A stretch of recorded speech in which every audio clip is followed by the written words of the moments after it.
You know we just can't hide that Rider ride. It's Friday. It's SportsCage for Nelson Holmes. Little vintage. That song's just got 1980s written all over it. It's going to make you feel driving in a station wagon on a country road. Riders, Lions tomorrow. We're going to get into a lot of that coming up on the program.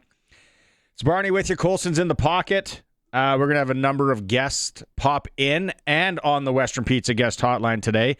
All of our guests join us on the Western Pizza guest hotline. Perfect pizza, generous amount of toppings, all the Greek food that you love. You can always have your say, engage, be a part of the show on the Prairie Land Rentals text line, 936-6262. From power tools to gardening tools, generators, welders, to skid steers. They got it all at Prairie Land Rentals in Regina, 600 Albert Street. You get to deal with the owner. We possibly have some Red Sox tickets later. Colson's saying we'll see how many likes we get because we're back streaming today. Yesterday we were down, and then at sportscage.com through our YouTube channel, we are back streaming. We have a new prop too that we got yesterday. Okay, so we Red Sox tickets. We'll start with Red Sox tickets. We'll see how it goes. If you're watching the stream, sportscage.com through YouTube, we'll do this a couple times maybe during the day. We got a new, when Colson has a question, he's going to put on the new Croft Electric bucket hat. You got to text in and let us know what color it is. Red Sox tickets. Any game this season.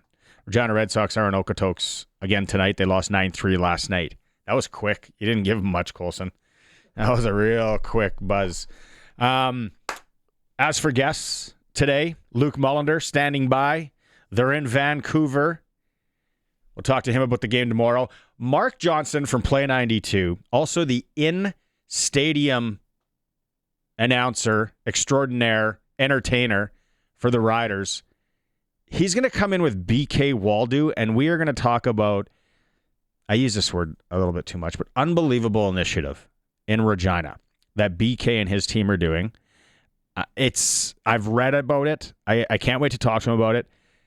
It's exciting and something that's probably a long time coming. So that's at about the bottom of the hour here in hour one. Hour two, how about we go a little hockey with veteran NHL coach, also played, Bruce Boudreau.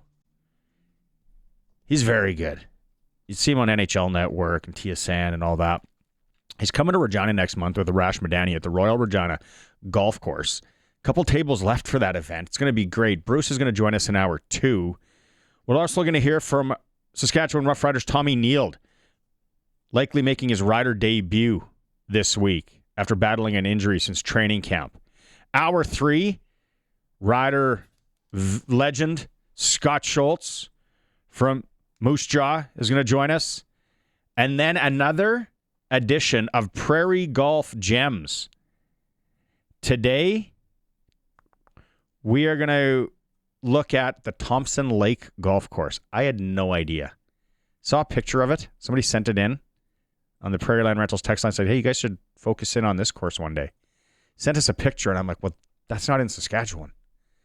Sure enough, it is. It's an aerial view. So that's in hour three. And just hot off the press, we'll run this in a bit here. Or when do you want to run it? Right away? Okay, we'll run it in a bit. Regina's Luke Cote. Young Luke Cote, Southern Arkansas University, works at the Royal Regina. He won the Provincial Amateur Golf Championship, just completed a few hours ago in Humboldt, Saskatchewan. I just got off the phone with Luke. Great interview. Wait till you hear about his round yesterday. So he's got his name on the Provincial Junior Golf Championship trophy for Saskatchewan and now the amateur. That's a big deal. If you're a golfer in the province, you get it. Huge deal. So we got Luke standing by. Lots to go. Let's start with a little Coach Mace Colson as we get ready tomorrow. Sam Emilus, he's back in the lineup for the Riders. If you haven't heard, that's a good news. That's good. Let's be honest.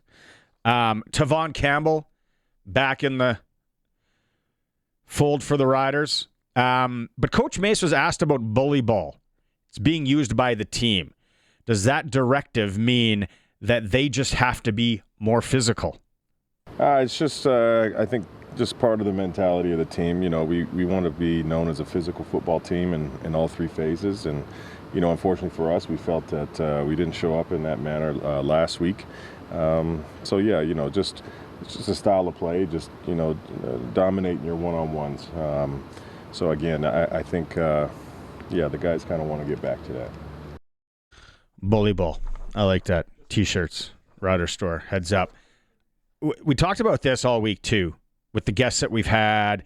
Some of you have been chiming in on the text line. What the Stamps, how they dissected things against our defense last week. Like, we're a little worried, right? I'm a little worried going into tomorrow. Nathan Rourke's a solid QB. So Mace talking about, are there changes that have to be made as the defensive coordinator in prepping for the BC offense and Nathan Rourke? Nathan, he's incredible. He sees the field really well. He sees the shells well. He makes quick decisions.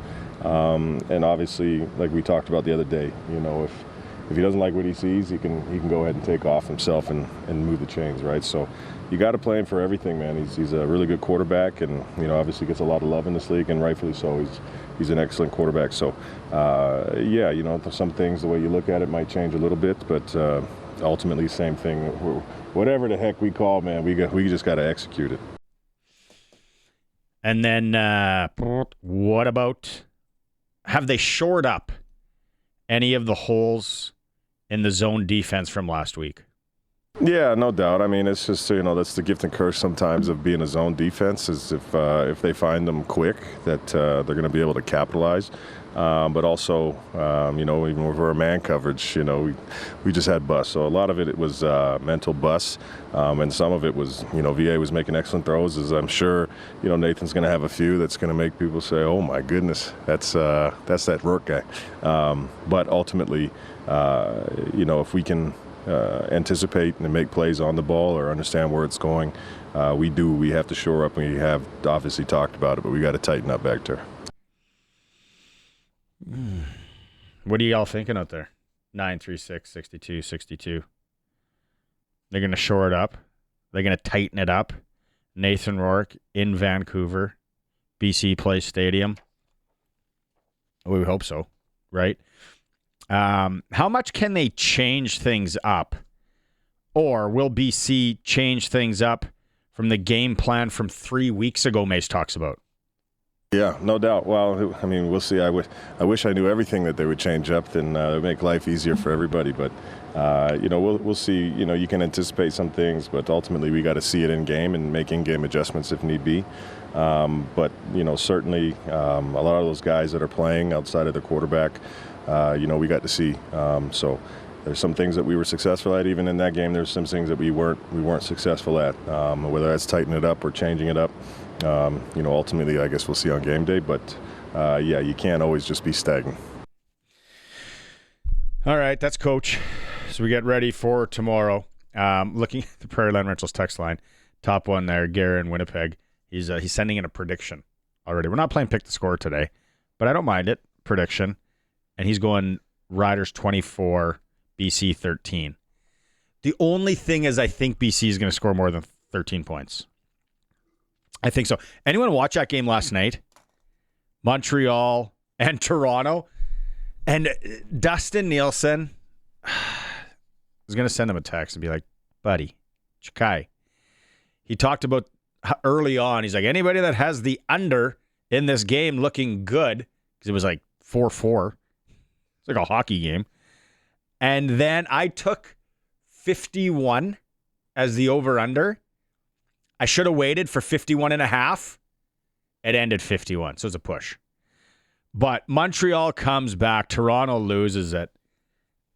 And it was just the play at the end of the game. So this is the run where Alexander, who, by the way, is now tied to Danny McManus 8-0 start in his first 8 starts in the CFL. He pulls his hamstring there, though, too. Pops a bit, so see how that goes. But Derek Sloka from the Argos punches the ball out. Montreal, I forget who it was, running it in, and then they recover it in the end zone, and I'm like, yeah, under 51. Let's go, kids. Let's go get Slurpees. And then, for some reason, Nick Arbuckle drops back to pass and looks at his first read, and then looks at his second read, and then looks at his third read, and then maybe goes back to the second. I'm like, what are you doing? Throw the ball away or run it. And then he fumbles Montreal takes over. And then Montreal goes in and scores 50, and then they went for 2 points. Didn't get it. So 25-26. It was a very entertaining end of the game. No doubt about that. The first little bit, maybe a little slow. Right? But that's okay. I was still entertained. Hey, Shawshank Redemption didn't do well in theaters when it came out, remember? It wasn't like the greatest movie of all time until we all started watching it after. No one went to watch that show in the movie theater. Yeah, it was good. Okay, some sad news here before we go to break. The town of Doddsland, Saskatchewan, lost their hockey rink last night in a fire. If you haven't heard it, it's all over social media. We retweeted it early this morning from the SportsCage Twitter feed through the Monday Nooner. Yeah.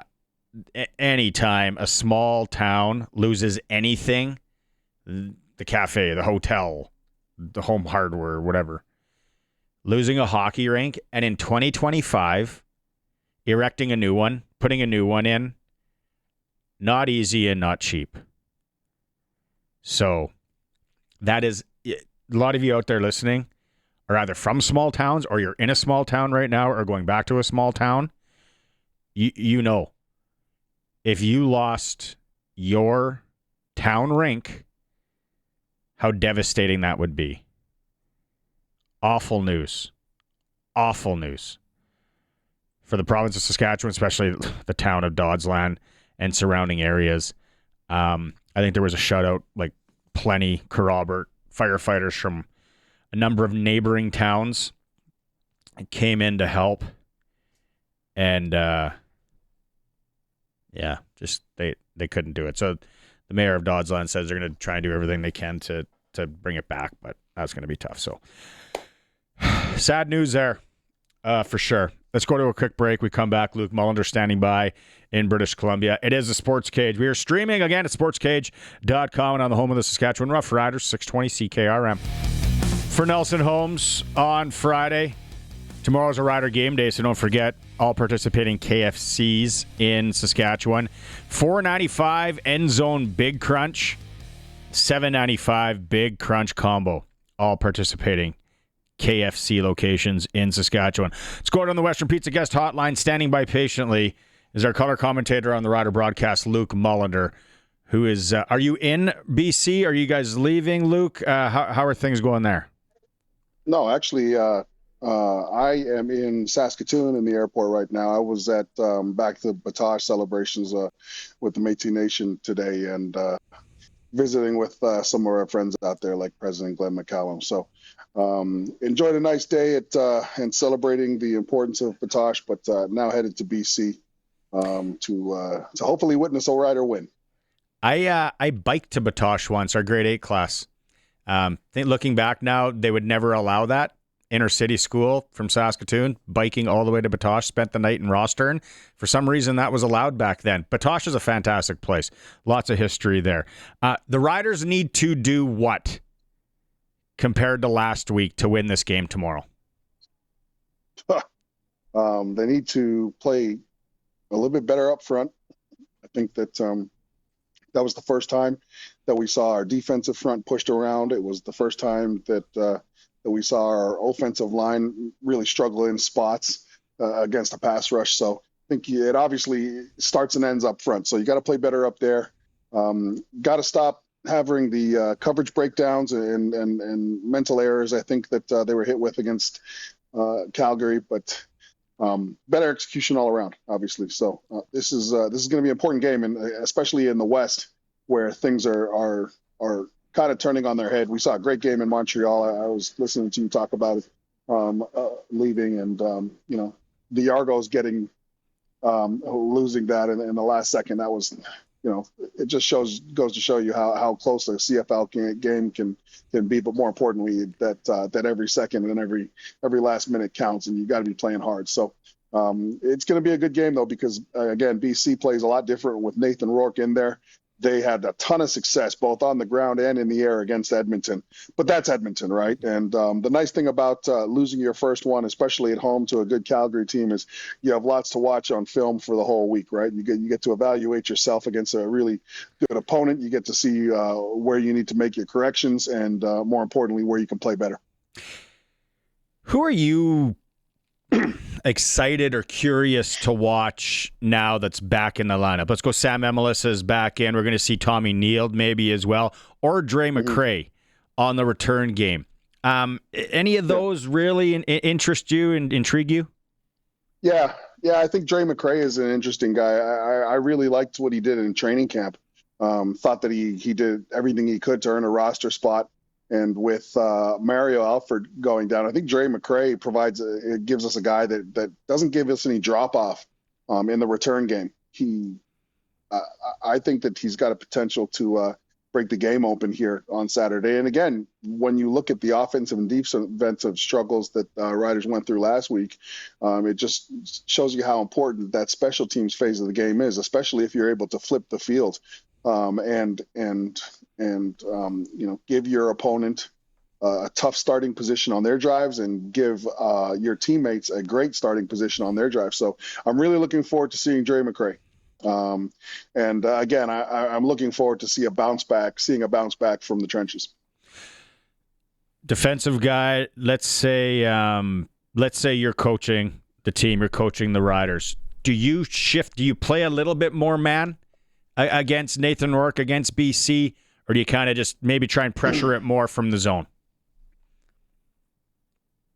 Listen, I don't like zone defenses, especially in the CFL. I think that the field's too wide. So unless you're playing sort of those low zone, but again, I would always prefer to play man. I mean, when you look at the best defensive coordinators in the game, whether it be college, whether it be professionals, doesn't matter what side, that all of those defensive coordinators will tell you.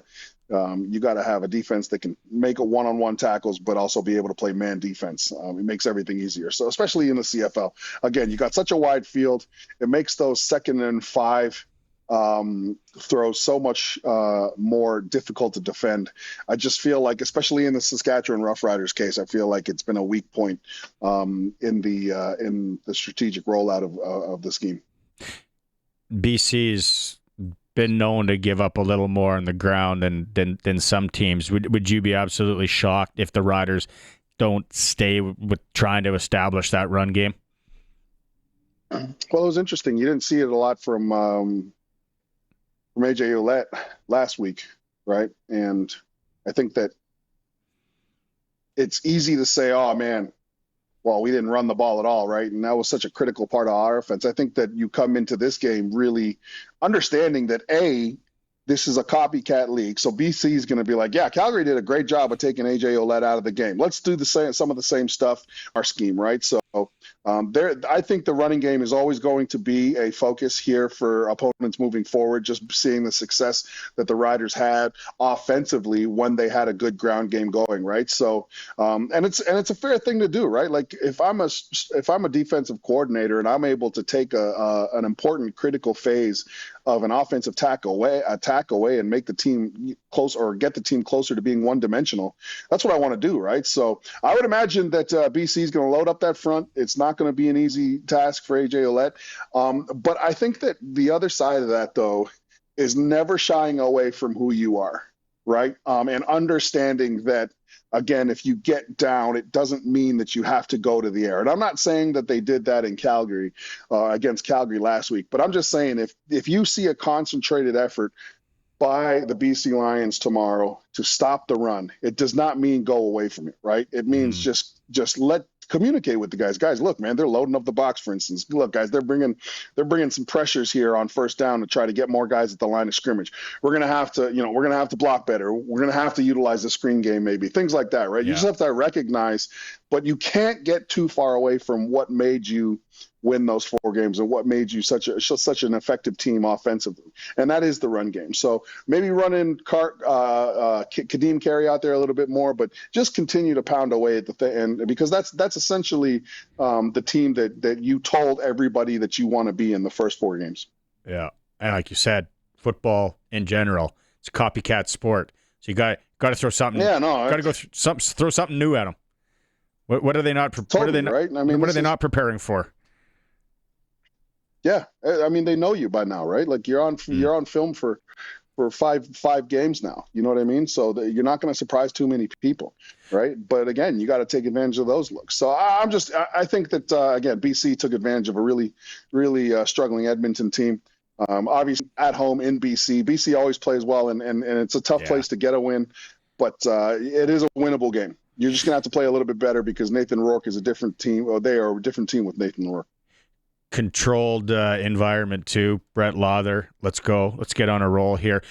Before we leave, I got to ask you, are you as intrigued as me of tonight's game in Winnipeg? What happens between Calgary and Winnipeg? Totally. I feel like Calgary goes in there and potentially makes the statement of the first third of the year.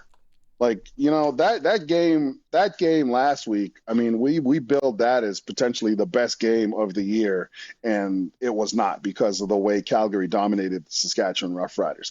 But I think Calgary's got a great opportunity to go in there. Yeah. And if they dominate the Winnipeg Blue Bombers in Winnipeg after what they did to Winnipeg the first time, like 3 weeks ago, wow, that just puts Calgary in a new stratosphere, and it's good to see because again, guys like me, I would have paid. You know how we always do the betting before the game, Barney. We're pretty good. We're on a roll right now. But I mean, I would have bet all my money that Calgary continued to regress here, and so far in that first third of the year, they haven't regressed any, and they've actually grown. So it's good to see, and it's good for the league, and it's good for the West especially. Yeah, I'm staring at this -4 Bombers favorite. And I'm like, I might. They're favored by -4. Yeah. Oh yeah, dude, hammered right. Yeah, man. If I wasn't sitting in the airport talking to you, I'd be hammering it right now. Yeah, absolutely. How about last night? I take the under 51, and it ends up 26-25. So it's a push. Thank God they went for 2, and but that game, I was like, okay. Have a safe flight, my man. I think Dave still has a running tab at the little lounge there. If you want to go pick up a wine or anything before your flight. Oh, perfect. Yeah. Well, I'm gonna do some work here. I'm gonna do my game charts here, sitting in the airport, and then we'll get on the plane. Okay, I appreciate you. Let's talk next week. All right, man. See you soon. Okay. Color commentator Luke Mullinder getting ready for tomorrow's game right here on 620 CKRM. We start everything at 2 p.m. Tune in and listen, everyone. All right, we'll take a quick break here. When we come back, Mark Johnston runs around the stadium, does an entertaining job at Rider Game, and BK Woldu. It's something new. It's something very, very cool in Regina. It's the Sports Cage. We are the home of the Riders. We're the home of local sports on 620 CKRM. Welcome back to the Sports Cage on Friday for Nelson Holmes. I teed it up. I'm going to pause the Rider chat for a bit, and we're going to talk to BK Woldu and Mark Johnston. Yes, he is the entertainer, runs around the stadium, does an unbelievable job. They're both in studio with me here. If you're watching the stream, you're going to get a chance to see them both. BK, Mark got me onto this, did some reading. I thought it was fascinating. You started Bring 'em Up. Correct, yeah. In Regina. Elevator pitch, quick, just explain to people what it is and what you're doing in the community. Perfect. Bring 'em Up is a foundation that me and a girl by the name of Bree Burgess started. What we want to do is just destroy all the barriers in between sports for refugee kids. Now, the barriers would be, one, financially, obviously, and number two would be just the communication aspect of it all. How are these parents that are new to the country that have 2 jobs have even the time to take their kids to sports or have the time to fill out an application form, right? And that's where we come in and try to help them with that. How many, let's say let's talk about Regina here. In a year, how many refugee kids, children would be out looking for an avenue to maybe play some sports? Oh, thousands. Really? Correct. Now, in open door societies, what I work with, man, the amount of immigrants, the amount of refugees that are landing on a regular basis, it's slowed down a little bit now, but in the last 4 or 5 years, it's mind-boggling. And it's funny because, I talk about it here when we this sounds cheesy, but we are so, it's okay. Rule number 1, turn the phone on silence. Yeah. But Mark, hey, well, we're so lucky. You and I grew up here. You grew up in Regina. We grew up in Saskatoon. Mm-hmm. And I think I was fortunate enough to grow up in the inner city where I got to see, I had a best friend from Vietnam. Yeah. Lots of First Nations friends. A Korean family. And they all started playing, we got them into fastball and then street hockey and stuff like that. Man, we have it really, really good and comfortable here. You think about landing here as a family, like you said, 2 jobs or whatever it is, it would be extremely hard, mind-boggling to try and navigate everything. It would be, yeah. And for BK, like he can talk a bit on the story, because at the Bring 'em Up Gala, which happened a few months ago, I had the opportunity to chat with him on stage, and he came here because his dad was here, and the whole story is incredibly fascinating. But you basically went from, living this life of luxury almost, right, to then coming here and not really having much money. So that opportunity to play sport, because we all know sports are expensive, wasn't exactly there for you. No. And so go us through this story, because this is in the 80s? Yeah. So my mom and dad got married in the early 70s. My dad was a big colonel in the army, and the war breaks out. My dad doesn't want to be in a fight. He's fought all his life. He just wants to get out. They won't let him out. So he sneaks to a country called Sudan from Eritrea. From Sudan, he gets sponsored to France by the church. From France, he comes to good old Regina. Now, that's a funny story. It's either Australia or Regina. So he picked Regina, Saskatchewan. Too hot. Too many snakes down there. Yeah, Poor true. guy, he had no clue. Anyways, so my mom and I are in hiding now back home. And I'm gonna somebody This take guy's a popular guy. somebody take this thing from me. Now I'm in. Are you on the radio? We're hiding back home with my mom, and so he had to help us flee. He got a couple of connections that he had. So my mom and I, so I'm 6 years old at this time, we're through the desert to Sudan, going overnights. From Sudan, he sponsors us to Canada, to Regina, Saskatchewan. So when I get to Regina, obviously, we didn't know anybody. Back in those days, you guys, there was no colored people, or, it'd be the odd, the odd Asian family, or the odd Hispanic family. But the rest was, So that being said, I got super lucky. I had my neighbor was a football god in Regina by the name of Randy Shaw. This guy was a football coach, god at the time. And luckily he was my neighbor, and he kind of funded my way to play football. From that point on, I played, badminton, peewee. I played with the Regina Rams, and then come follow my brothers. They're both high school stars. They played with the Thunder in Regina here, to the U of S, and then Paul. I mean, obviously in the CFL, and 3 Grey Cup rings. But I'll tell you something, you guys. Yes, my kids and you guys had it good growing up, because back in our day, no funds, no lack of English communication. So, I got super lucky, and I count my blessings that I met this guy. Well, can I jump in for a sec? Yeah, Tell the story about playing football and how your parents didn't know or didn't want you to, and what you did with your equipment. So my mom, of course, and my dad wanted me to study no football. Absolutely zero football. You're not playing. So when Randy Shaw asked me to play, He said to ask my parents. Of course, I went to Randy and I said, "Oh yeah, we're good to go.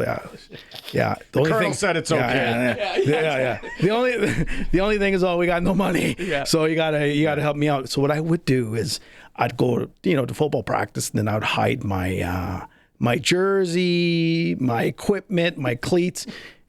in these bushes that we had in Gladmer Park, so I'd hide them in there all night. Hopefully it doesn't rain, because if it does rain, I'm screwed for the next day. So good. Yeah. So good. That is unbelievable, because you present day as well. Like, you didn't know, you didn't have any means. It was difficult in the 80s. Yeah. Nowadays, with the cost of everything, and it's not like, okay, we got to play in the league now. It seems like every kid wants to go play in this, we're doing this camp, or we're going to this academy, we're going to this and all that. Where these, refugees and people that are coming to our country, the other thing is a sport like football is so foreign. Like soccer, international, everyone can play. You need a ball. You don't even need, basketball, similar to that. Yeah. But there's a lot of sports that we have here that are just, throw them through. What is this? How do I compete? How do I do this? So when you see these the new Canadians and the refugees that are coming here, are they I guess open right away to trying different sports?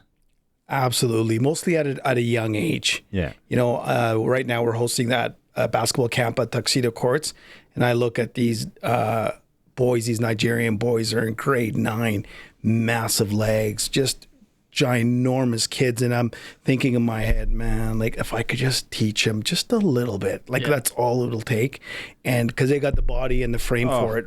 It's unbelievable, right? It's just how do you teach them is the question, right? And how do you get the funds to do it? And that's my goal, man. Like, I want to see these kids succeed. I want them to have all the connections that we do in life. And I tell you, and I'm gonna do it. Well, and that's why it's so cool, is because you don't know how many people have missed out on, this lengthy career in basketball or whatever, where it could take them, but they're unable to do it because the finances aren't there. So that's why it's awesome what Bring 'em Up is doing, partnering up with Open Door Society and, giving these kids this opportunity. I think there's nothing, with my wife being an educator and an administrator, and especially when she was at St. Augustine, which you went and worked there as well, like, just loved it, everything about it. And then you go and watch them on the basketball team. And then it's like, the different nationalities and how all these kids come together. And like you said, some of them are so athletic and so good. And then I was watching this year St. Angela play my boys' team from St. Bernadette, big North End battle there. Yeah.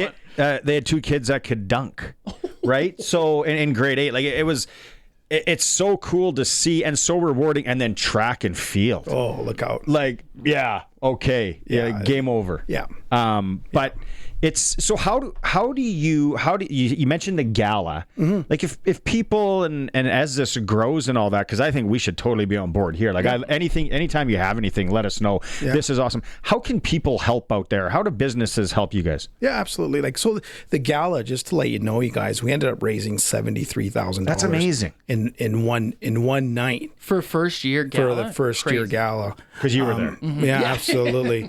No, he was a big part of it all. But the gala was amazing. My thing is, what? I just want people to believe in us. With this basketball camp that we're running, I wish all the people that sponsored us were there watching it, because it was just so amazing to see these kids so happy. And they're not at home creating trouble right now. They're in a basketball camp, right? So you can go right onto our website. Bring 'em Up website. If you do want to donate, we're more than happy, to take donations. But most of all, just believe in us. Just come to our gala, come and hang out and see what's happening. Their money is going directly to the Open Door, and from the Open Door Society, they're divvying it up to whatever we want to do, whether it's football camps or a kid that needs to go to level 10 to work out to get to that next, level. No problem, we'll do it. What's next after the basketball camp here? Do you got any other plans? So my plan right now is when football season starts or when basketball season starts, I'm back to it now. I will be watching for that one kid that needs just a little bit of to get to that next position. I'll go to Miller High School and I know all the coaches and I'll say, hey, listen, which one of these kids comes from a refugee family and what do you think of that one? He goes, oh, if that one has potential, then listen, we will put our money towards that person to get him to that next level, right? I think, like, because I've been like, can that kid play flag football? Yeah. Right? Like, Exactly. I'm doing all that, like, the kids that can dunk. Yeah.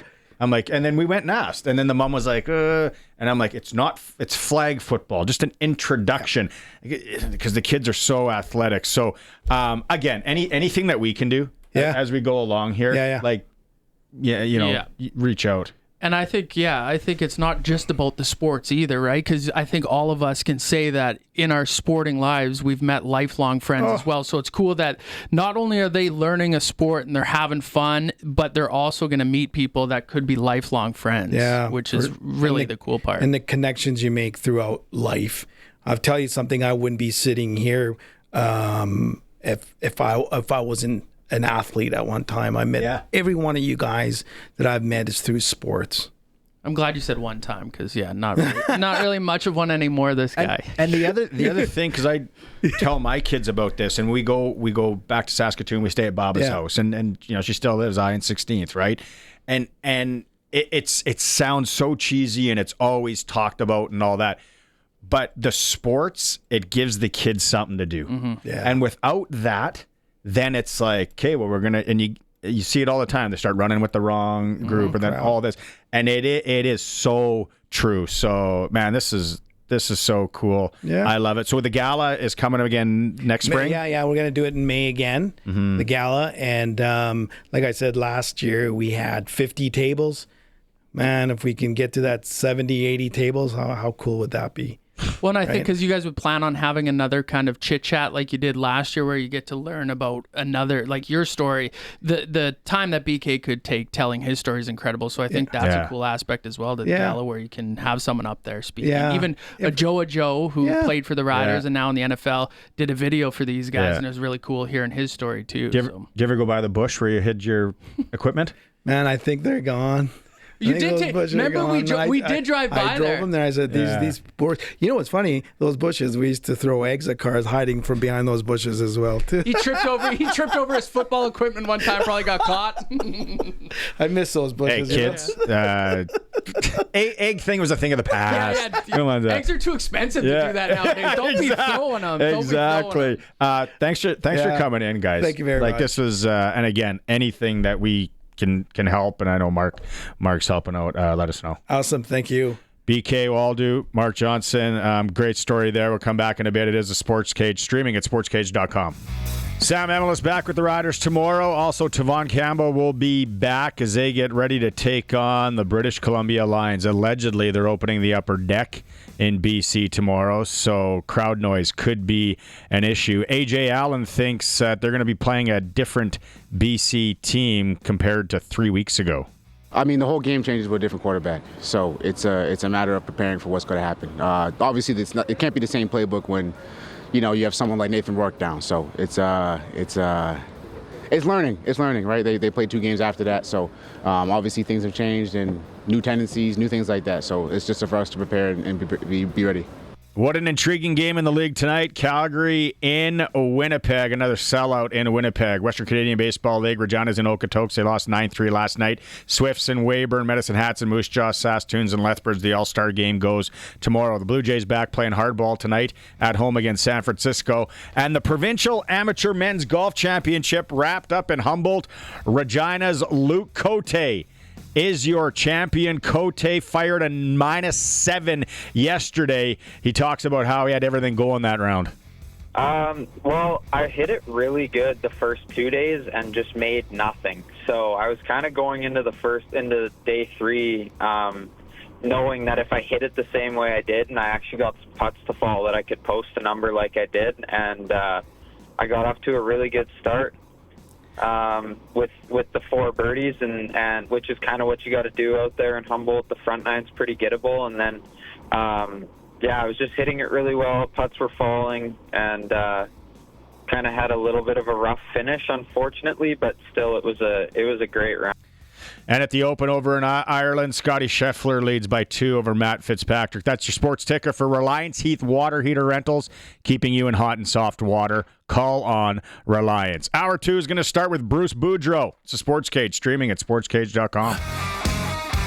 Welcome back. The SportsCage for Nelson Holmes on Friday. Colson's in the pocket with me today. I'm giving away some Red Sox tickets. We might give away a couple more. Join in. Let us know what you're thinking. I think a bunch of people now sent in their predictions, even though we're not playing SaskTel Pick the Score today, for the game tomorrow in British Columbia, 5 p.m. kickoff. Start things here at 2 p.m. on the Rider Broadcast Network. 936-6262, Prairie Land Rentals text line. Prairie Land Rentals, where you get to deal with the owner, 600 Albert Street, whatever you need to rent, or if you're looking to buy some Husqvarna items, that's your stop. We got Clutch Performer coming up in a bit, Colson, but I got to give a shout out to, was it Keith? Works for Purelator at your house, delivering parcels. Says he listens to the Cage. Not my house. My wife's place of work. He's one of their regular Purelator delivery guys. Keith. Yeah, apparently he, right at 3 o'clock, Purelator drives around everywhere, so right at 3 o'clock, turns on the Sports Cage, loves the show. So Keith. Puro Keith. Yeah. Right on. Don't forget, don't miss the latest news from Riderville with the SportsCage Insider Report. Sign up today by clicking on the Insider Report at sportscage.com. The latest news on the Roughriders will be delivered to your daily inbox with chances to win Rider tickets. So all you need to do is find the code word to enter. They're giving away tickets to the next home game right now. So yeah, sportscage.com. That's where you find our stream as well. If you missed it in hour 1, just to mention it, I know it was on our Twitter, the town of Dodsland, Saskatchewan. Unfortunate news there. Their hockey rink burnt down last night. Total loss. Shout out to all the surrounding communities that helped in trying to battle the blaze. But it is a loss, and a lot of you out there have we all have some sort of tie to a small town in Saskatchewan. And it's, they say it's the lifeblood of the community is the hockey rink and the curling rink and all that. So in Dodsland last night, they lost their hockey rink. Very, very unfortunate.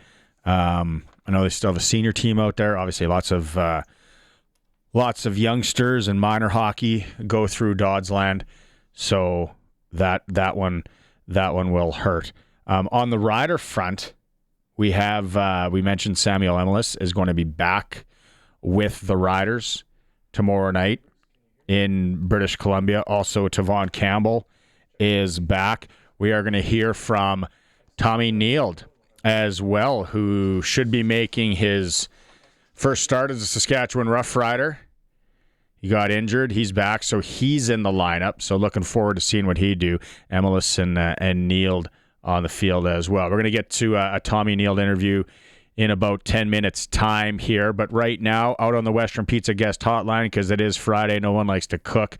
Go grab that perfect pizza, generous amount of toppings from Western Pizza. He's coming to Regina next month at the Royal Regina, the Thursday right before the long weekend. He's going to be with our man Arash Madani, former NHL coach, former NHL player Bruce Boudreau. He joins us here on the Sports Cage. Bruce, thanks for making some time. I bet how pumped are you? You're coming to Saskatchewan. Can't wait. It's been my dream come true. No, listen, I love Saskatchewan. Bob Woods, my good friend, was a coach there for junior, and it's I was there last year, as a matter of fact, and enjoyed it. All the guys you've coached. So you mentioned Bob Woods. All the players you coached. I mean, we know you coached Getzlaff, right? Yeah. Is there a Sasky guy that, kind of, maybe he wasn't the best player, maybe he wasn't a Getzlaff, he wasn't scoring goals for all that, but just that gritty, that guy that kind of, he had a piece of your heart? Well, I don't know if it's from guys that I coached, but a good friend of mine is a guy I played with, two of them, Tiger Williams, and Barry Melrose, both from Saskatchewan. So I mean, it seems like there's a lot of guys that everywhere you go, you come through, and they played in Saskatchewan or they grew up in Saskatchewan. Brooks Lake is another one that I coached that is from Regina, and the names will keep coming back. Once you start talking about them, you go, oh yeah, he was from Saskatchewan too. Yeah. So I mean, hey, there's nothing more perfect than a player from Saskatchewan when you think about, the prairies and everything else that you got to go through. If you're coaching and you're drafting, you want a guy from that area of the world, because you know that they've got hard work in their veins and they're ready to play. Boyd Gordon from Unity, Saskatchewan. There's, just so many guys like that. Kevin Kaminski. Killer. Killer's a good friend of mine, and his name just got brought up before dinner here. It's like, again, names that you just start thinking. I think Garrett Mitchell, who played for the Bears, is from Saskatchewan. So there's tons of them. What for you and Arash Madani, he hyped it up. He said twice, you have a million stories. He used million. So you got a lot of stories. And then I started going through Bruce Boudreau, and I'm like, the coaching thing. I go back. I'm born in 77, so it's before my time. But you played with the Leafs. 76, 77. I watched that Boria Salming documentary and got a sense of Harold Ballard and all that. Mm-hmm. Do you have, in all your million stories, do you have any good Harold Ballard stories? Well, you know what? It's funny because we used to charter back then, and I always thought that he liked me. I didn't know if he did or if he didn't, but you'd like to think that. I was a Toronto Marlboro, and we won 2 Memorial Cups. And he owned the team. You'd think he'd like me, but he always called me Pat Boutette. He never called me. He thought I was Pat Boutette, and so and Pat Boutette was a regular on the team, so I never wanted to tell him different, because I thought, if he liked Pat Boutette, then he's going to keep me. I won't be the guy that's being called up and sent down every night. But I mean, that's a Harold Ballard story. But I mean, the best ones are when I'm with Gordy Stellick, and when Gord starts talking, because he worked right in the office with Harold and saw all the weird stuff that he did. So, but there was plenty of them, and the older you get, the more weirder you realize that Harold was when he was an owner. Like he slept in the rink. He slept in the office. Exactly. Him and King Clancy. Okay, God rest both their souls. In that they would sit at the front of the plane, and they certainly remind you when you'd have to walk by them. That's when you'd say, "Hey, Pat, good game, Booter," and I'd go, "Okay, fine." And but. They remind you of the 2 Muppets that sit up in the balcony, just giggling to themselves. Like that's what they were like when you walked on that plane. You mentioned that you guys chartered back then. You must have been one of the few teams, because traveling in the NHL back in the 70s is nowhere near what they're doing nowadays. No, it's a far cry. It was always a little plane that could just barely fit your 23 players or your coach. It was probably about a 40-seater plane, whereas now they get the big planes. You got different sections, one for media, one for the trainers, one for the coaches, one for the players. So it's quite different what they do, and the meals are so much different. If we were to get a chocolate bar on the trip, that would be great. But nowadays, they already know what you want after the game, because and when you get on the plane, your meal is waiting for you, all individual meals. So it's pretty crazy what the difference between now and when I started playing in the NHL. Yeah, definitely. And when you go back. And your playing days and your minor pro and pro, and then maybe even your early days of coaching, who was the coach that you maybe learned the most from now that you look back? It's a great question. I think with me, I think the guy you learned the most from is I'll preface it by saying this. There's about 6 coaches I've had that I tried to take something from every one of them, and I thought they were all brilliant. And Roger Nielsen was probably the smartest coach. Him and Andy Murray were very detail-oriented and tremendous. Then you had George Armstrong and Jr., who was the guy you wanted to emulate because the players didn't. When we lost, we were afraid that we were disappointing him, so we didn't want to lose.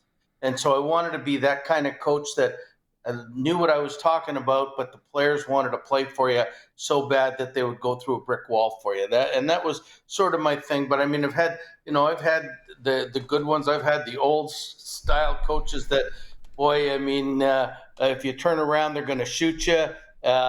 You've seen them a lot in Western Canada Junior when I was playing. They were always there. The tougher than tough coaches, and it was crazy, So, hey, here's another name, Rod Dahlman. He's from Saskatchewan.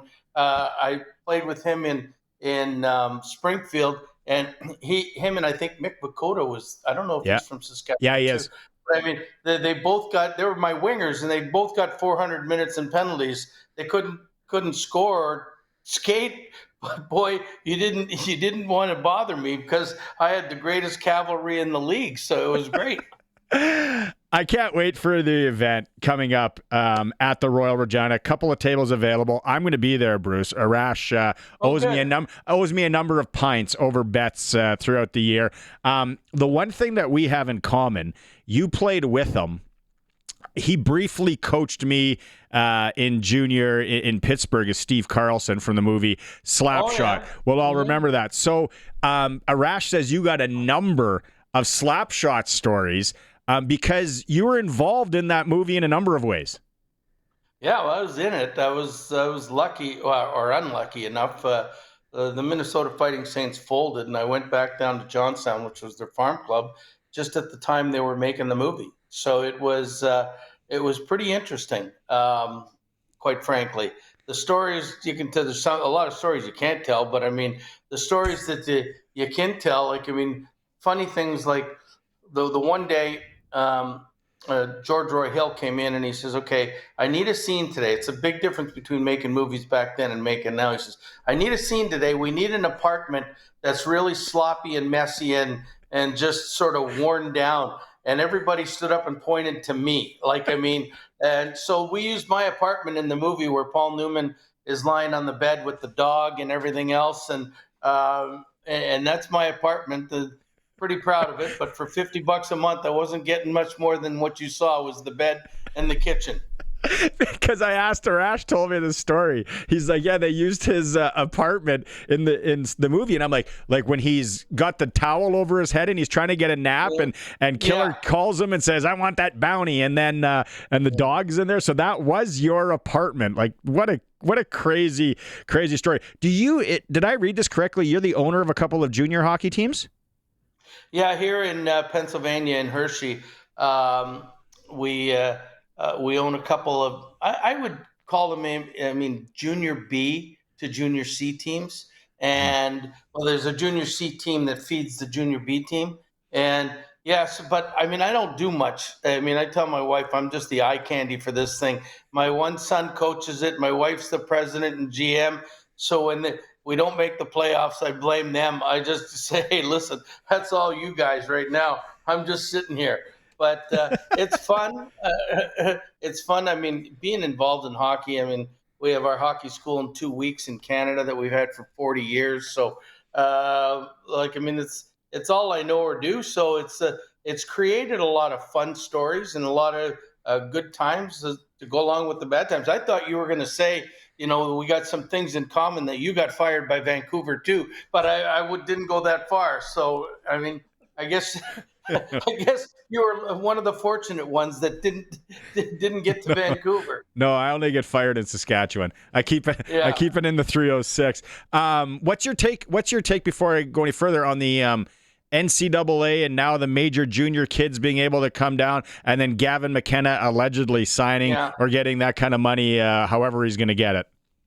It's a great question, and I think it's going to completely ruin everything. I mean, college hockey isn't going to be college hockey anymore, and it's not. And junior hockey, if you're good and you don't think you can gain anything by staying, whether it's your draft year or your year after your draft, you're going to go somewhere else. So I think it's going to ruin junior hockey, and I hope they find a solution to it soon, because the Gavin McKennas of the world are what put people in the building, and I mean, to only get to see him for 1 or 2 years when he was a 15 and 16-year-old is not right. And I mean, I think Penn State offered him $700,000, so you can't blame. I think we unfortunately got cut off. Did we get cut off? Yeah, 1 second. We can try and effort it back. I didn't know he lived in Hershey. They had a heck of a team. That Ethan Bear was there this year, and yeah, Bruce. If you look it up, I had no idea he actually played for a number of. He grinded in the minors, and then did play in the NHL. And yeah, he's here with Arash Madani. It's coming up next month at the Royal Regina. It is the Thursday before the Labor Day long weekend, which is the 28th. And there are a couple of tables left as of last time I checked was Wednesday. So it's a nice night. Obviously, Bruce and Arash will entertain. There's prime rib, champagne. It's going to be a great time. So we'll get him back another time, Colson. That's okay. He probably lost. He's back? We got it? Oh, we lost. You see, yeah, I'm sorry. No, that's okay. Okay, so and just people that were going to come to this event, you seem like anybody that's seen you, doing your post coaching hockey analysis, and you're on pods and this and that, and Gord Stellick. What are people going to? Why should people come that night, Bruce? Well, to have to support. To support the event is one big thing. I think it'll be entertaining. It has been in the past. Me and Arash have done a few of these, and they've been great fun times. But I think the people that go there are going to have a great time, and they're going to support a great cause. So it's I think if you're not doing anything on what is it, 27th, 28th of August, come on down. Let's talk stories, because the one thing I do know now that I'm sort of retired is I don't have to hold back when I don't like somebody. So, I mean, I can say what I feel. And it's sometimes it's a good thing. Sometimes it's a bad thing. Our producer, Colson's got the question hat on. I think he's got a question for you. Hey, Bruce. Hey. Arash told me earlier to ask this question to you. So when Wayne Gretzky was blowing up your phone about making a trip to Edmonton, something like that. Yeah. You got a story for us about that? Yeah. Here's the thing though, and I've told the story a couple times, but if I tell it to you now in 7 minutes, then I won't be able to tell that story at the thing, because it's a pretty funny story, and it's sort of, Wayne Gretzky's my hero, and one of the great things about sports is I didn't realize he even knew who I was, but I was sort of his hero growing up because I'm about 4 years older than him. And so he watched me play all the time. But it's a great story, and I'm sure I will be telling it on the evening of the 28th. That's what we call in the biz a tease. So now we get those last two tables sold, and then people can hear that story on the 28th. Bruce, thanks for doing this. It's going to be a lot of fun. Can't wait to meet you. Are you going to be golfing? Are you coming in? Are you going to be golfing the day before? Do you know? I'm pretty sure I'm not going to be golfing the day before. I think I'm coming in the day before. Okay. And then, so we'll hang out. I don't think Arash didn't tell me about the golf thing. So, I mean, he just told me about the dinner thing. Okay, well, we'll grab some pints. It'll be a lot of fun. Thanks so much, Bruce, and we'll see you next month. Absolutely. Look forward to it. Bruce Boudreau coming to town August 28th with Arash Madani at the Royal Regina Golf Club. And it's gonna be a lot of fun. Champagne, little prime rib, and take it all in. It's gonna be It's going to be loose. There'll be some good stories. And like he said, he doesn't have to hold back anymore. It is the Sports Cage. We are streaming at sportscage.com, and we are on 620 CKRM. Clutch performer. We're going to hear from him in an interview I did with him just before we went on the air. We hear that in about 10 minutes' time. But our clutch performer from Regina, Saskatchewan, local golfer Luke Cote. He won the Saskatchewan Men's Amateur Championship today in Humboldt, Saskatchewan. Yesterday, Luke went 7 deep, 7 under 65, pulled into the lead, hung on today. He's won the Junior Championship a few years ago. Now he wins the Saskatchewan Amateur. Luke Cote and his dad, Bart. Bartholomew was on the bag. He was caddying for him. Unbelievable. Luke Cote, our clutch performer for Nick Service in Emerald Park today. Your local Massey Ferguson, Challenger, Rogator, Gleaner, and Fent dealer. Riders tomorrow in BC. They got a new weapon, hopefully in their arsenal. Tommy Neild. He is slated to play first game as a Rider. Rider debut. After battling injuries since training camp. Dave Thomas caught up with Tommy. Tommy Neild, one of the things that I think speaks loudest in language is body language, and your body language has been sensational this week, out running with the ones, looking like you're having a good time. How are you feeling? I feel great, man. It's starting off this season with an injury coming out of training camp is something you never want to deal with, but that's part of playing football. It's going to happen at some point, so I just try to control what I can, and that's how I go through my recovery. And then once I'm back on the field, I'm just trying to get back to who I am on the field, and that's having fun out there, like you said, good body language, and just enjoying myself playing football again. Can you take me through what this process is like? Again, everybody wants to be on the field, and as fans, we see the injury report come out and Tommy Neild is unavailable or limited or not participating. What's it like for you to see that and try to battle back to get into the lineup and be ready to go?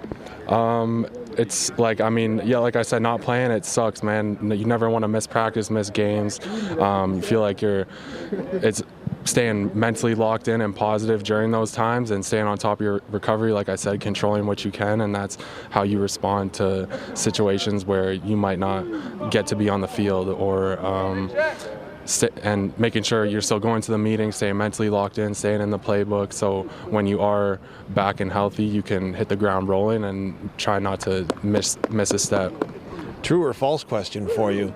I was told once that it's easier to recover from an injury physically than what it is sometimes mentally. True? False? I would say that's true, depending on the person. But in my case, I think that's true. You know, the physical part of it, that's going to take care of itself with the rehab and strengthening again. But the mental part is just building that trust in yourself. And I've had my fair share of injuries since playing football, so I feel like mentally I know what it takes. And going through that process of more than once, I'm kind of I'm not new to it, so I'm a little more, I don't want to say, I guess more comfortable in that situation, but like I said, it's football. You're going to get injured at some point. It's just how you respond to it.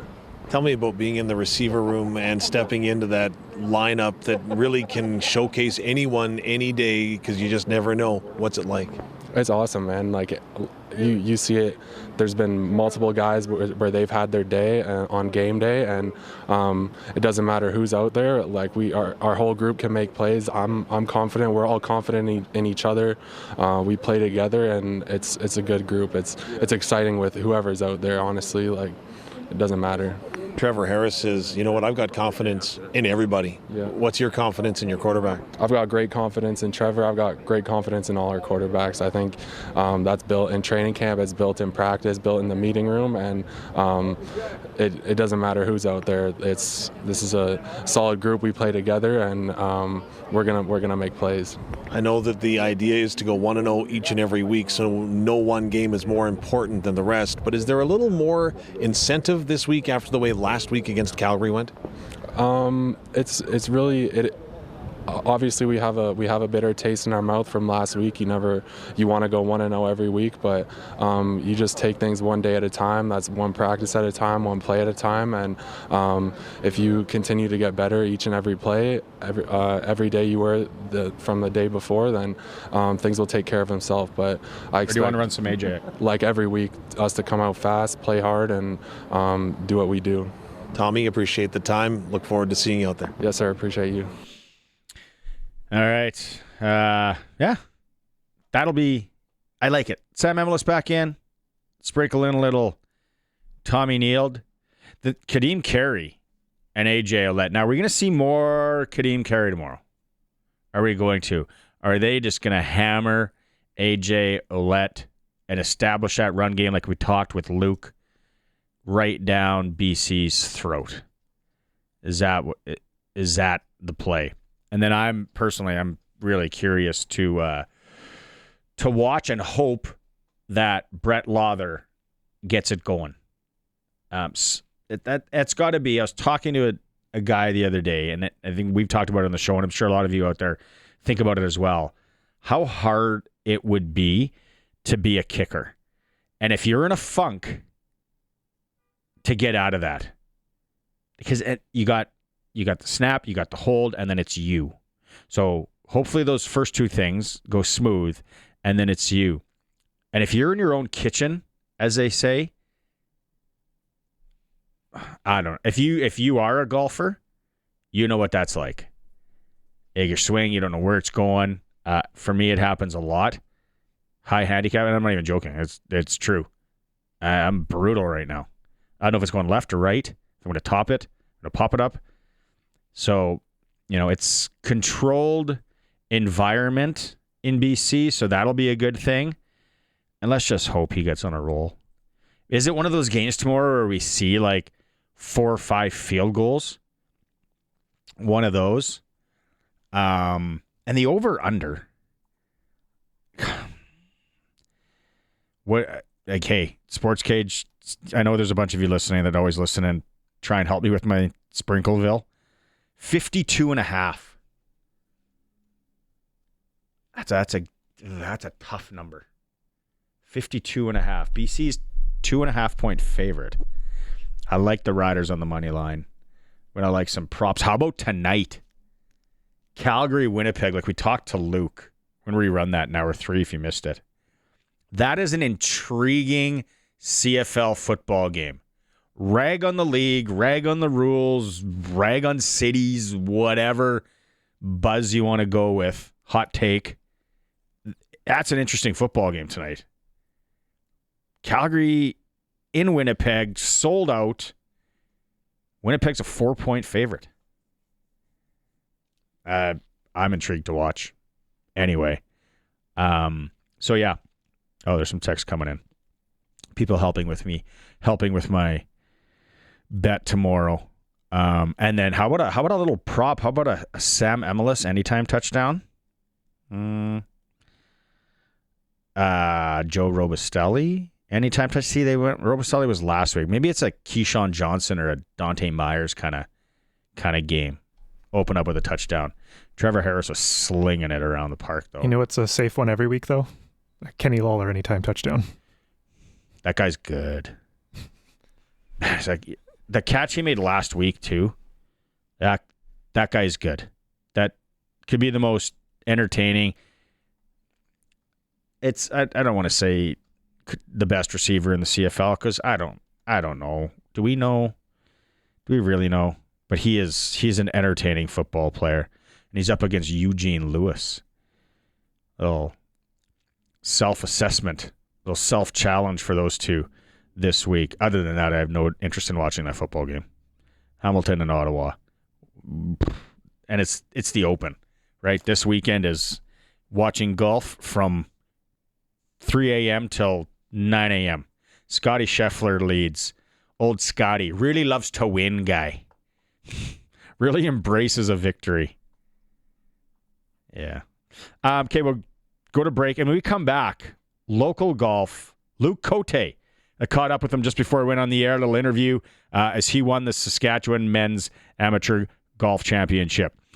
Your Say is always welcomed on the Prairie Land Rentals text line, 936-6262. It is a Sports Cage. We are streaming at sportscage.com. Keeping things local here on the Sports Cage on this Friday for Nelson Holmes. We talked about it. Luke Cote from Regina shoots a 73 today, wins the Saskatchewan Amateur Men's Championship by 2 shots over Corey Bailey from Swift Current. A little while ago, I had a chance to catch up with young Luke.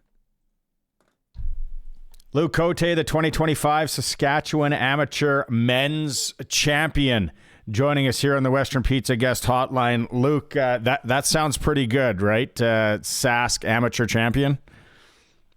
Yeah, it's a good feeling. It's got a nice ring to it.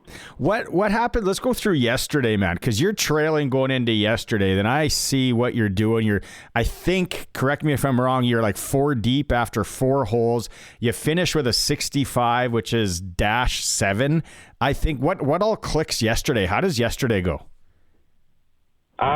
Well, I hit it really good the first 2 days and just made nothing. So I was kind of going into day 3, knowing that if I hit it the same way I did, and I actually got some putts to fall, that I could post a number like I did. And I got off to a really good start with the 4 birdies, and which is kind of what you got to do out there in Humboldt. The front nine's pretty gettable, and then I was just hitting it really well. Putts were falling, and kind of had a little bit of a rough finish, unfortunately, but still, it was a great round on Thursday. What your dad was on the bag, Bart? I know he's been with you before. How beneficial was that? Yeah, it helps a lot not having to push or carry your clubs, but he's a really good green reader, so he helps me a lot on the greens, and we seem to be connecting up on the reads really well yesterday, and the putts were falling. So it's a big help always to have someone like him help me out. Do you got a story for us where maybe he talked you into a different shot that you wanted to hit, or vice versa? So in round 2, I actually topped it off a 14 tee. And I was like, it kind of opens up by the green, so I thought I could hit a 3-wood up there from like 270, and he talked me into laying up with a 7-iron, and then I got it up and down from 90 yards and saved par in round 1. So that was one spot where he definitely talked me off the fence of doing something maybe a little dumb. What a for sure. Veteran move. I love it. How did today's round go? 73, you hold on to win by 2 shots. How do you summarize today's round? You know what? I didn't really have my best ball striking today. And that happens, but I was able to hang on. I had a bit of a bump in the road on hole 12. I made a 6, which took my 5-shot lead to a 1-shot lead really quickly. But I stuck with it. I actually birdied the hole after that 6, so I was really happy with how I played with the pressure coming down the stretch, because I was definitely a little nervous at times. So. Correct me if I'm wrong. You also got your name on the junior championship trophy for Saskatchewan too, don't you? Yes, I do. Yeah. Do you? I've got both now. Yeah, I know you're still a young guy, and I don't know if it will sink in for a long time, but like that's gonna live forever. Like you'll be able to show your kids and tell your kids that my name's on both of those trophies. Has that sunk in at all? Yeah, it's really cool. Like this trophy's got 1908 stamped on it, so it's got a lot of history, and so does the junior. There's a lot of names of Sask Golf Hall of Famers on those trophies. So just so much history. It's really cool to win something like the Saskam. Growing up here, obviously, It's always been a goal of mine. So it feels really good to check that off the list. Now it's Friday. You got the weekend. You're going to celebrate. What's the celebration plans, or do you got to get to work tomorrow? I actually got to get to work tomorrow at 6, so we'll see. Might have to tame myself down tonight. Luke, congratulations. You're a beauty of a young guy. Super proud of you. That's awesome what you pulled off here. Thank you very much for having me on. I really appreciate it. Yeah, quite the feat to get your name on both of those trophies. Really cool. Speaking of local sports, shout out to the Regina team, Regina Moose Jaw, Regina area team that is down at the NFL Flag World Championships. They're competing in the 14 and under co-ed division. They're from Regina. They're playing for Team Canada. They're 4-0 at the event. No losses. They just dumped Mexico 27-13 in day 2 here. So they're rolling. We had them in, Mike Thomas and Xavier, and I can't remember the other. Great show there. So they're 4-0. They are rolling. It is the Sports Cage. We are the home of local sports in Saskatchewan. We are streaming at sportscage.com and on 620 CKRM. Riders, Lions tomorrow, 5 o'clock kickoff. We're starting things here on 620 CKRM at 2 p.m. If you missed it, Sam Emila should be back rolling tomorrow. Tommy Neal in the lineup and Tavon Campbell. Just a few of the guys back in the lineup. CFL tonight, Calgary, Winnipeg. What an intriguing matchup it is. Sold out in Winnipeg.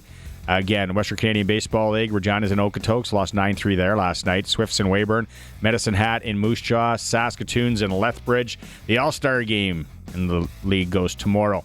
Major League Baseball, Blue Jays are going to play San Francisco at home.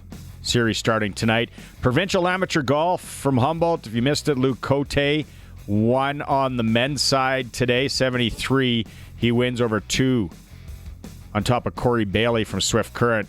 Chloe Willis wins on the women's side over Ella Kozak there. And in the Open over in Ireland, it is Scotty Scheffler leading by 2 over Matthew Fitzpatrick. Round 3 goes early tomorrow morning. Oh, NHL news here. Ken Weeb just has. The Jets have agreed to terms with restricted free agent Gabe Velarde. A 6-year deal. Sports Ticker in hour 2, brought to you by Extreme Hockey and Sport in Regina. Whatever your sport is, Extreme Hockey has you covered. And right now, they got the new Bauer Flylight gear in, whether it's skates, sticks, whatever you need. Extreme Hockey and Sport, they've always been local, and they're always here. AJ Allen. Let's hear it from him. He's in the lineup tomorrow in British Columbia, where I understand, thanks to the text line, I forget who texted this in, I did read it online, that they're opening up the upper bowl, the up top, whatever it is, in BC Place Stadium. So will crowd noise be a little different? AJ Allen, though, talks about facing his good friend, Nathan Rourke. You're stuck between, like, obviously we want to win every game, right? And he's the opposing quarterback. I want to make sure he has a horrible day, you know.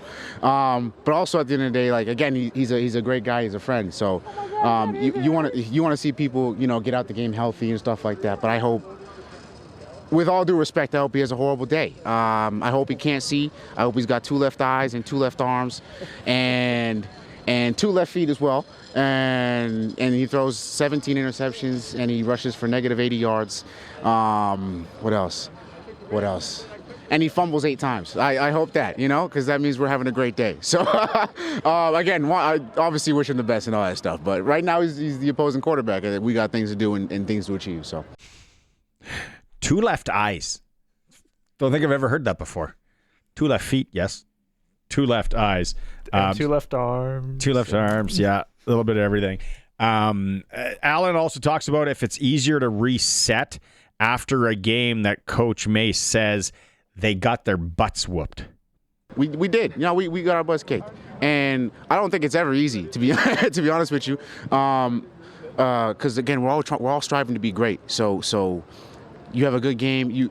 Who said that? I think it was Ray Lewis. He's like, you want to learn from your wins as much as you learn from your losses, right? Because if you're only learning when you lose, you're only learning some of the times. Like if we went 18-0, right, you never learn anything anymore compared to going 0-18. You know what I'm saying? So either way, you're trying to learn something from every game, every day, every practice. You're trying to learn something. If you're not, I don't want you in this building. You know what I'm saying? That's what it needs to be. We're all striving to be great, and none of us are perfect. That's right. That's what I tell my wife all the time. None of us are perfect. Big one tomorrow, 5 p.m. Don't forget, all participating KFC locations in Saskatchewan, the End Zone Big Crunch on a game day is $4.95, and tomorrow the Big Crunch combo, $7.95. Hour 3, we're going to have Rider Legend Scott Schultz starting it off with us. We're also got our Prairie Golf Gems. We're going to Thompson Lake. Hour 3 will be fun. It is a Sports Cage, streaming at sportscage.com. Welcome back to Hour 3 on this Friday. Hopefully your weekend's off to a great start. Maybe you got to work this weekend. That's all right as well. Colson's with me here. Everything you missed in podcast form. If it was Luke, we're going to run that again here in a bit as he's in the air now on his way to Vancouver. Bruce Boudreau in hour 2. That was fun. We also heard from Tommy Neal from the Saskatchewan Roughriders. Luke Cote, who won the Saskatchewan Men's Amateur Championship, all in podcast form. Let's go out on the Western Pizza guest hotline, not keep them waiting. Perfect pizza, generous amount of toppings. See what the special is at the Western Pizza nearest you. Scott Schultz is back on the program, joining us from Moose Jaw. Schultz, how's the insurance biz going over there for you? I see you're still in the office. Yeah, just in my little home office / gym out in White City, perched atop, and just excited. We're going to have a big day tomorrow in Creelman. The old Creelman parade's going on, so Lakeview Insurance, myself will be down there throwing little footballs and candies to the kids. The Creelman Parade.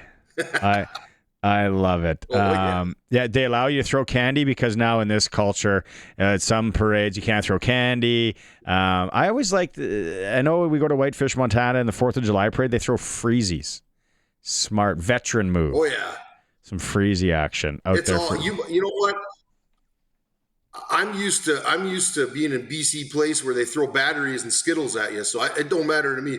We've got some good gum and candies and an assortment of goodies for the old kiddos.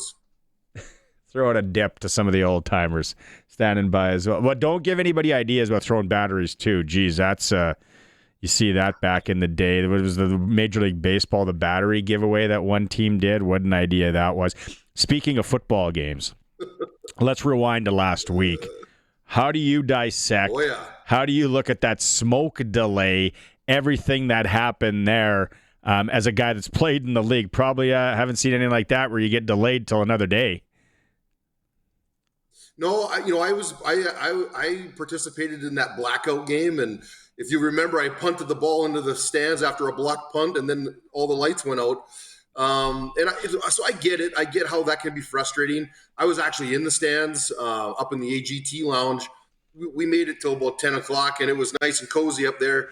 But again, you hope for the best, and I get that what the team's doing. The team, they need to play the game, and they're waiting it out, and the criticism is just communication, keep it going, and it's tough dealing with those wildfires. Yeah, no, for sure. Do you think though, in the players union steps in, the older guys, right? Like Trevor Harris kind of mentioned it. Like you want us to warm up at 11:30 at night and then go and play.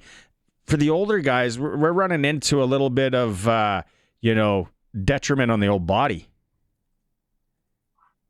I know, but it's all part of it. And again, I went to the game on Saturday at 2:00, and it was wild. I mean, it was a stark contrast from the night before. Low personnel and not a lot to offer there. But the game was good and started out good anyways, and we can get into that. But I was happy just to get there again. But it's one of those things where you got to look out for player safety. A lot of things went into the loss. I think we'll get into that a little bit. But it is what it is. I mean, no one had any better information than anybody else, and everyone was kind of waiting to see what happened. At those times, you're kind of just a slave to the situation, and you got to just wait till it shakes out. What didn't you like about the Rider game last week on Saturday? Well, listen, I've got a little bit of a following on the old X platform there, and I don't really post a ton on there. And I actually tweeted, like, I'm liking this defense. It's looking like early 2000s in the first quarter there. It was bend but don't break, and then they'd make a huge play. They get a turnover, right? Then they force a fumble. Then we get another pick. And then it just came back, and it was egg on my face because, we stalled out on offense, and had some trouble on teams, and it didn't work out for us. But in the early beginnings of the game there, I was excited and to see where things were going, and then as it played out, it just couldn't get there. Luke mentioned this in hour one because I asked him. He's a big play man guy, and it's easy to say it's not a video game. You can't play man all the time, right? Where do you land on that? Are you feeling that the Riders are playing a little bit too much zone? Yeah, it's one of those situations, Barney, when like you do it until it doesn't work anymore. And I think, you go 4-0, things are good, and all those games, there were some challenges that they worked through to get the win. And you get settled in, and then you get up against an opponent like Calgary who puts the challenge on you, and you see that some things didn't work. So I have all the confidence in their defensive personnel and their defensive coaching staff to take a look at that stuff. And, maybe let's get out of let's get out of zone a little bit. Then you can see it. Like it's gaping when, people kind of get vapor locked in their zone, and, there's a guy goes through and makes big plays. So, everyone saw that, okay, tip the Kaplan's on Saturday. Is there a guy defensively that you've liked this year? Maybe that's kind of came out of his shell a bit. It's not so much like a new guy or any of that, but I like their nose tackle number 4 and or their tackle. Johnson. God, his name is escaping me right now. Johnson.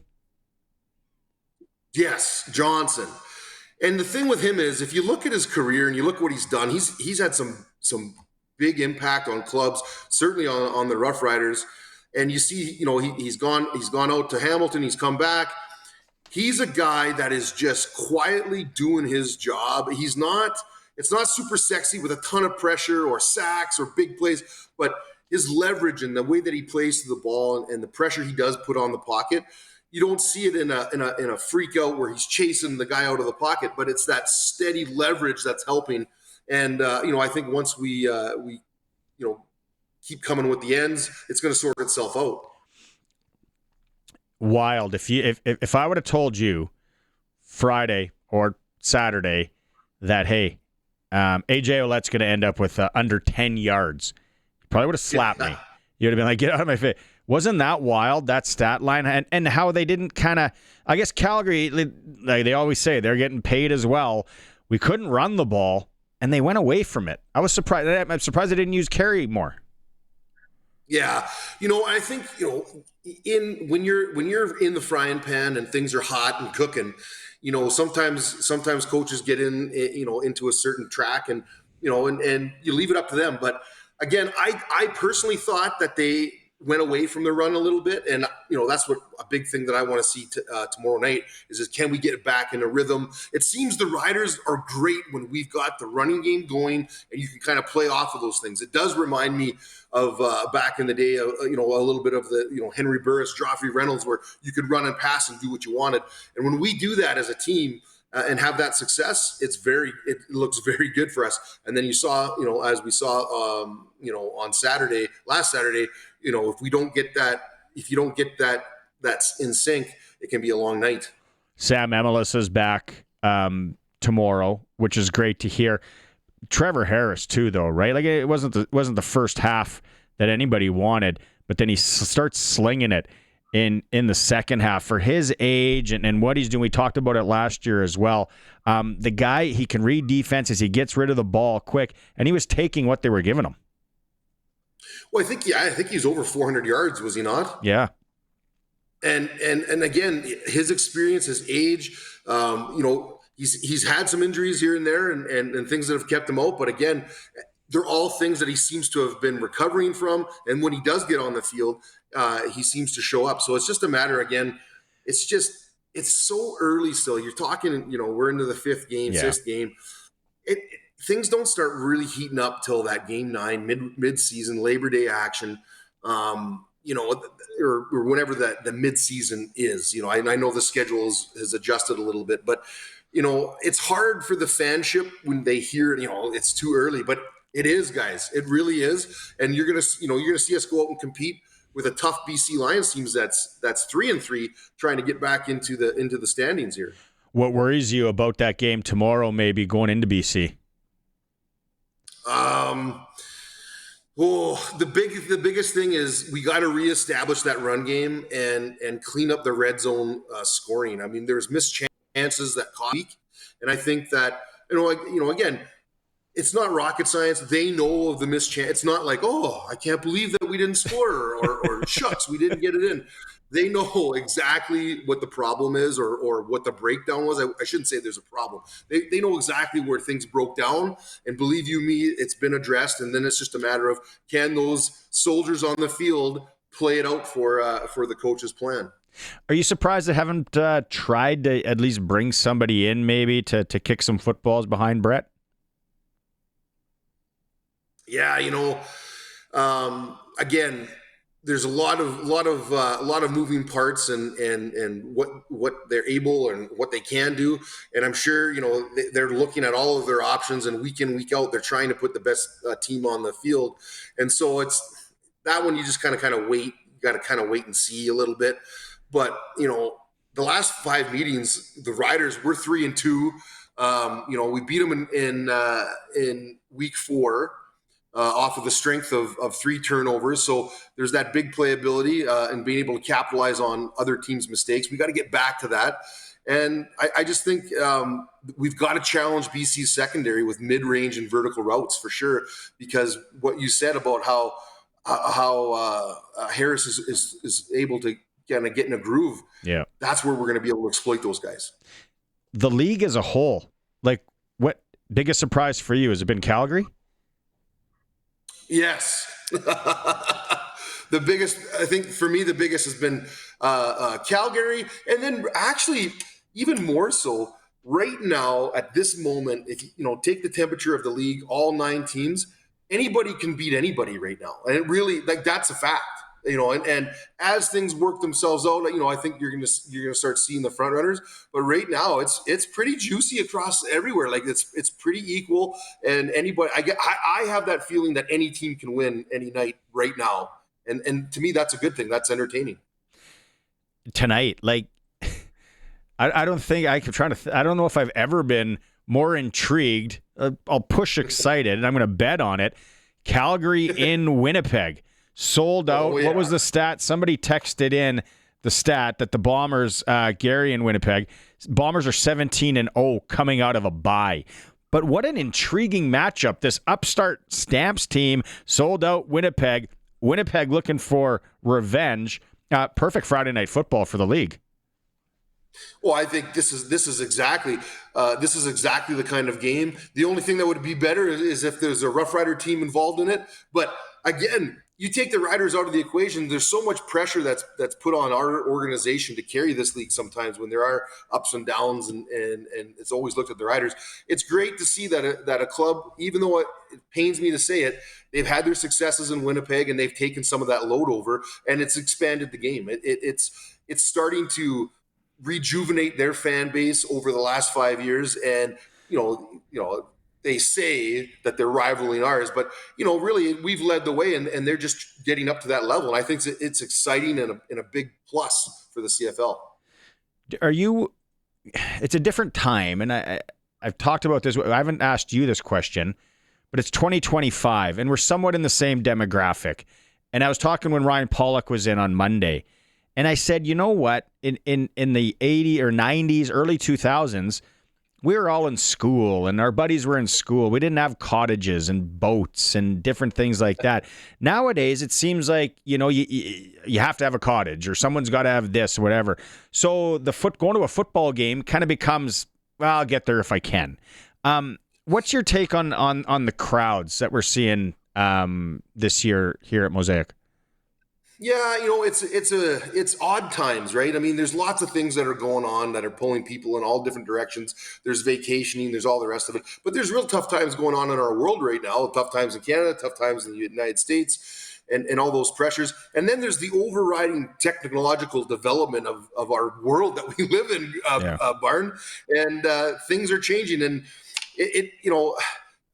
it's different because I don't know if it's being measured the same way, but like, the people that show up in the stands in the past, is there the same amount of interest? It's just that they're consuming the game through multiple different ways. There's in person, there's online, there's on platforms, there's all the rest of it. So it is a weird and interesting time, but the old adage still wins, Barney. If we are winning, the people will show up, and the fan base can sometimes be fickle, but if you give them what they want, and that's wins and consistent football play, they will show up. And I think we're getting there. I mean, the Riders have had to battle back with their attendance the last couple of years, and I think they're getting there. They're 4-1, and if we win, it's just going to keep propelling us.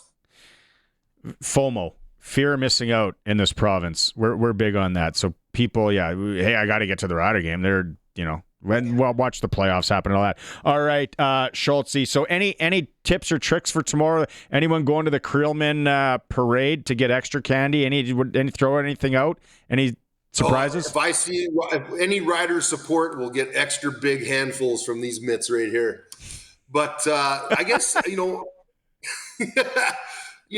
but just again, keys to victory tomorrow. I mean, we got to revive our running game. We've got to challenge BC's secondary.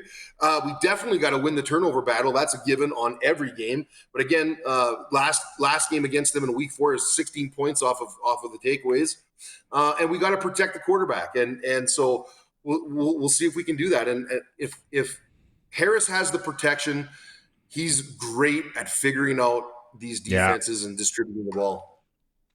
Very much so. And I think part of me, though, I think special teams could play a factor. Is it one of those games where Lawther gets back rolling, boots him up, and then we got, Alford out.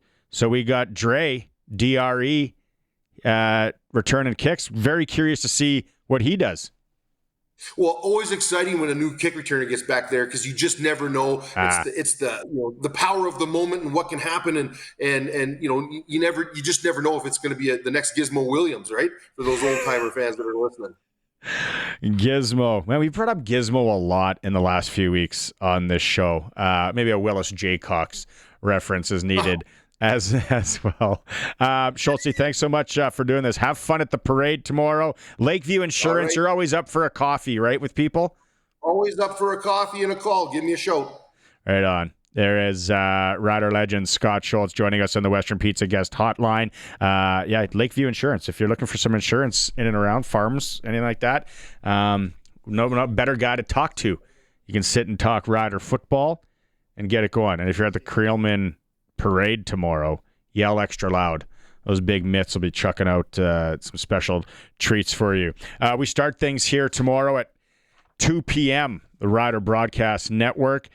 Full slate of action here. I got the rundown right here. Countdown to kickoff with Dunk, Tegan, and Wes. Some of their guests: University of Saskatchewan alumnus Nathan Cherry, who plays for the BC Lions. Kent Majuri, Saskatchewan Roughriders offensive coordinator, is going to join. Rider legend and fan on this show, Glenn Suter. Jeff Fairholm, and they're going to talk about Darian Durant as well. So it all starts at 2 p.m. right here on the Rider Broadcast Network. Kickoff is at 5 p.m. And we're guaranteed almost that it will go at 5 p.m. Oh man, did they have to kill time last week? I don't think people understand that it's difficult. And then it's like, until you're kicked into that fire, that is a lot of time to burn. Still more to come on the show. We are going to hear again from Luke Mullinder if you missed it. Also, Prairie Golf Gems are going with another nice little 9-holer in Saskatchewan. I had no idea this course and the water around it. It is beautiful. So still more to come. It is a Sports Cage. Streaming as always. Colson says thanks to everyone who's streamed and hit that like button at sportscage.com and on 620 CKRM. Riders Lions tomorrow night, or tomorrow late afternoon, 5 p.m. AJ Allen, and he thinks it's going to be a different BC team compared to 3 weeks ago. I mean, the whole game changes with a different quarterback, so it's a matter of preparing for what's going to happen. Obviously, it can't be the same playbook when you have someone like Nathan Rourke down. So it's learning. It's learning, right? They played 2 games after that, so Obviously, things have changed and new tendencies, new things like that. So it's just for us to prepare and be ready. Real interesting one tonight. Calgary in Winnipeg. Western Canadian Baseball League. Regina's in Okotoks. They lost 9-3 last night, the All-Star game, and that one goes tomorrow. Jays are back playing hardball at home against San Francisco today. Provincial Amateur Golf Championships from Humboldt. Chloe Wills won on the women's side over Ella Kozak. And then today, Luke Cote from Regina wins on the men's side. He's got his name on the junior and now the amateur trophy, 2 prestigious trophies. Yeah, it's really cool. Like this trophy's got 1908 stamped on it, so it's got a lot of history, and so does the junior. There's a lot of names of SAS Golf Hall of Famers on those trophies. So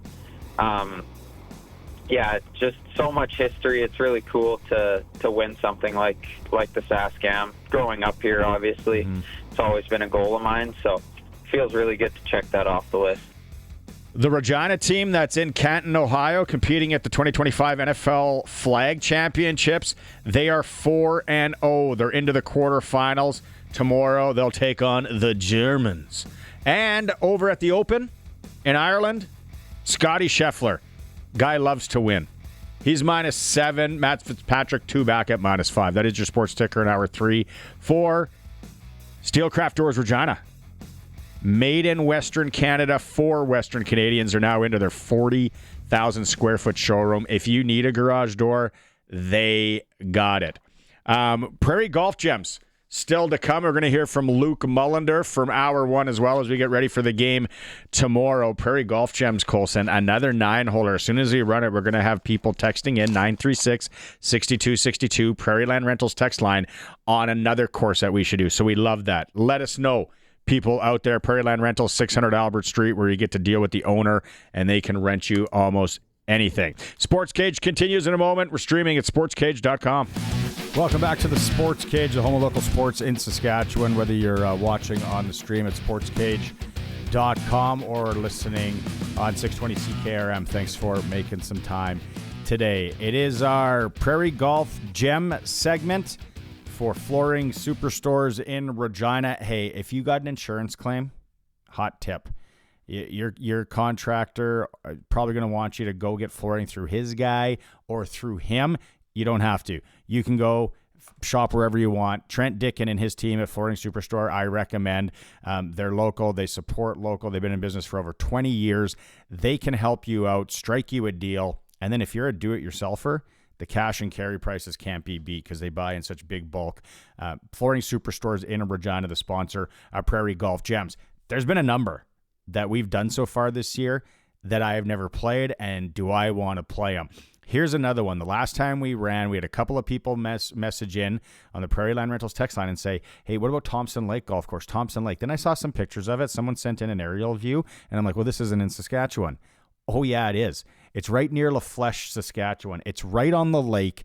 So I said, we got to showcase this. Another 9-banger, 9 holes, grass, greens. So this week on Prairie Golf Gems for Flooring Superstores, it's Thompson Lake. Fawn Weisgerber joining us from the Thompson Lake Golf Course. I have never played it. One of the ones I've never played that we've done. This is really cool to kind of explore this. So Fawn, it's near La Flèche, Saskatchewan, Thompson Lake Regional Park. What do you, when you explain the golf course to people that have never been there or coming down, how do you explain it?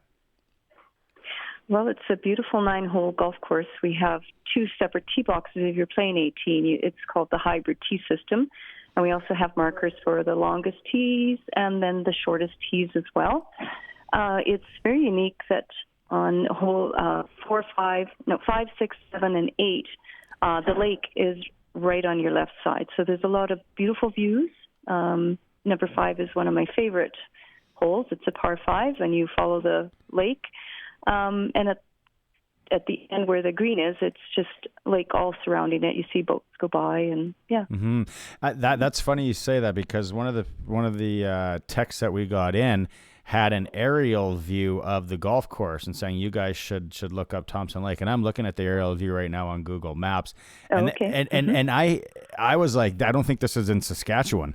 I don't know where they're sending me a picture of, but like you said, those holes are right on the water, very unique. Now, I'm sure it's 9 holes. Is it busy all throughout the summer because you do have the park there? Yes, it gets very busy. We call it our 6-week run. It starts the very end of June and goes into, well, when harvest hits in August. But yes, with all the swimming lessons in the park, we have, I think, 180 seasonal sites, cabin owners, homeowners, and then the day camping as well.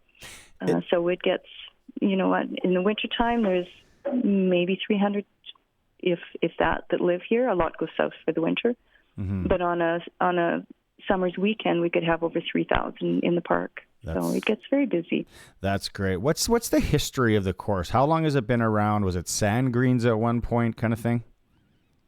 Well, it started when the park is the first regional park that got its regional park number 1. It was the first regional park in Saskatchewan, Thompson Lake Regional Park, and it became a park. They dammed the Wood River up and made it a recreational and agricultural area. So they started, yes, the golf course.